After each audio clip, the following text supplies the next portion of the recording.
Hey. It's been a long day without you, my friend.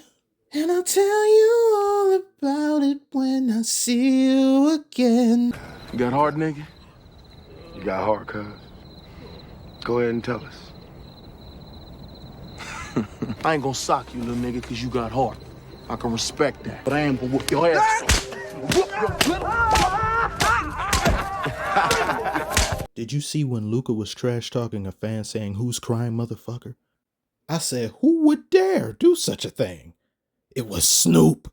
He was talking to Snoop Dogg. This motherfucker don't miss. No, he's fucking good. That motherfucker don't miss, man. He's good.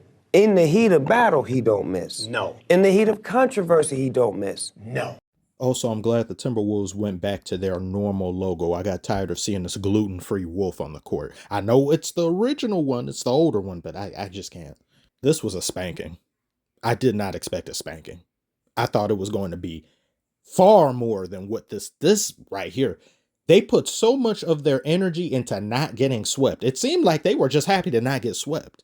When you look at the post game, they was happy. They was over here joking around. They was roasting each other. Sunshine and unswept rainbows. It couldn't be me. I just couldn't celebrate being down 3-1. I'm not going to crack a smile. I couldn't even bring myself to kiss my wife. That, my friend, is true. This game was over at halftime. Timberwolves really held in their boo-boo for the fourth game and waited until they got home to do it. But just before they could make it to the toilet, they do it in the middle of the living room. You do get to say, well, at least we're not KD who got swept. But if you had gotten swept at Mavericks home, it still would have been better than getting swept in the first round like KD and the Suns did. I just don't know how you let this game go so badly. How do you let Luka score 10 points in the first few minutes of the game?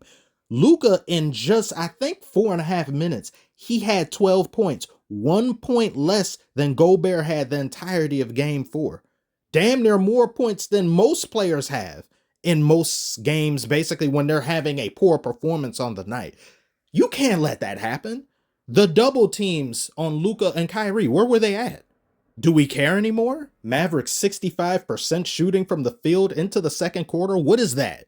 You can't have that happen.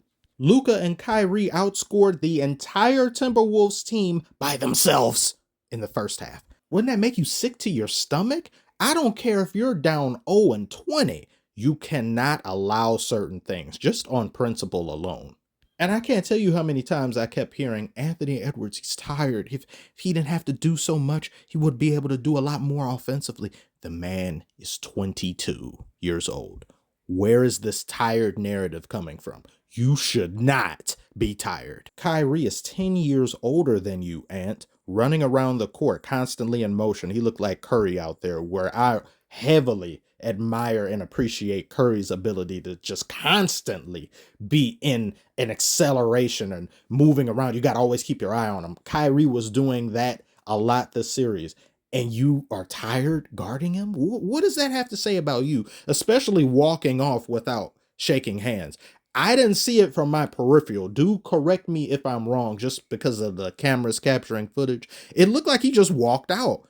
Gobert shook hands with him. Luka was going at Gobert all series. Multiple other Mavericks going at Gobert, exchanging words, technicals drawn. They still shook hands. That doesn't look good to me. I don't like that at all. People shouldn't defend that either, because even Jordan shook hands with the Pistons, who were whooping his ass every night. Unless it's number 23 in Golden State, I wouldn't shake hooves with that man. Luka was looking to set the tone early. Look at where he's standing. My God. He's amazing at basketball and his drip is immaculate.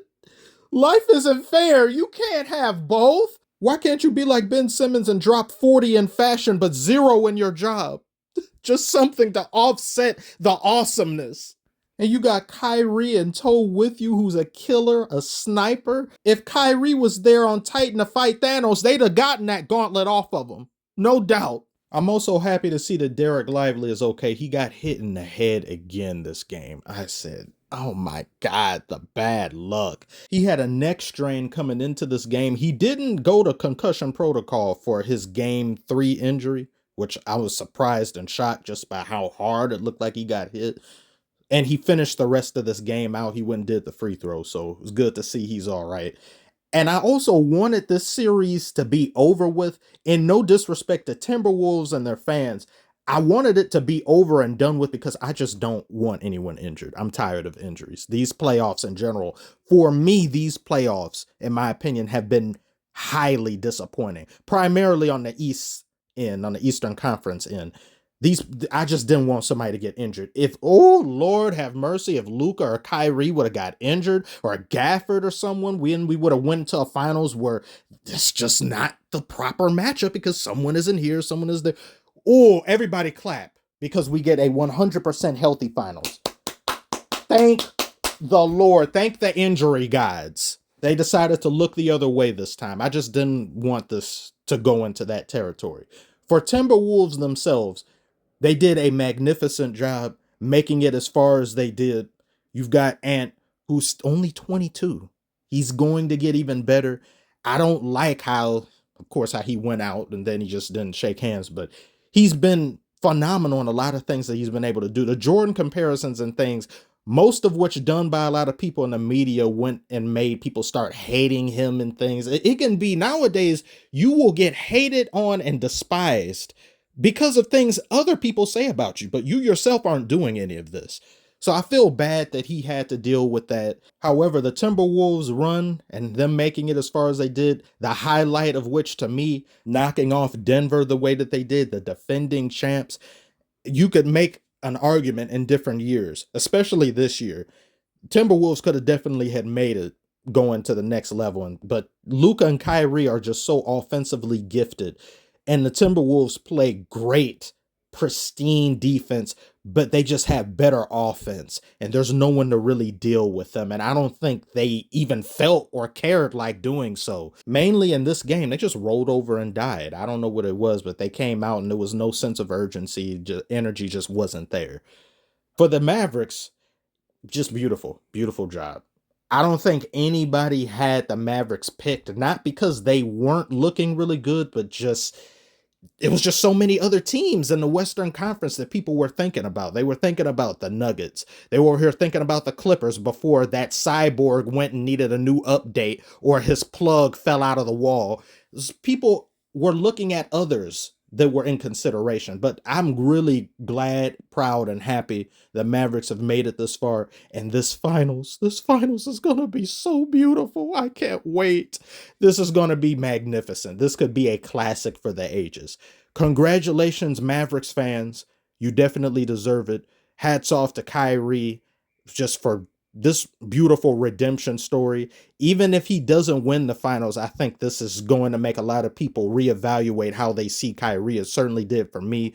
Luka as well. If there were any qualms about Luka being considered a top player that he is, that he's rightfully been, a lot of those have been dashed. Of course, we still got to see what he does in the finals, but I'm really happy about what we've gotten. So congratulations to everyone involved. This was a great series. Could have been more competitive, but it was still, every single game was close. So I loved it. And I want to thank you all so very much for tuning in, watching this series, watching me cover it in some other series. And when we get to the finals, I have great things in store. I have great things planned. Tell me what you thought about this series. How would you rank it in comparison to other series?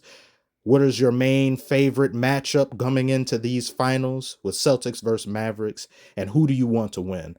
Like and subscribe if you are new. Thank you all so very much for watching, and I shall see y'all on the next one.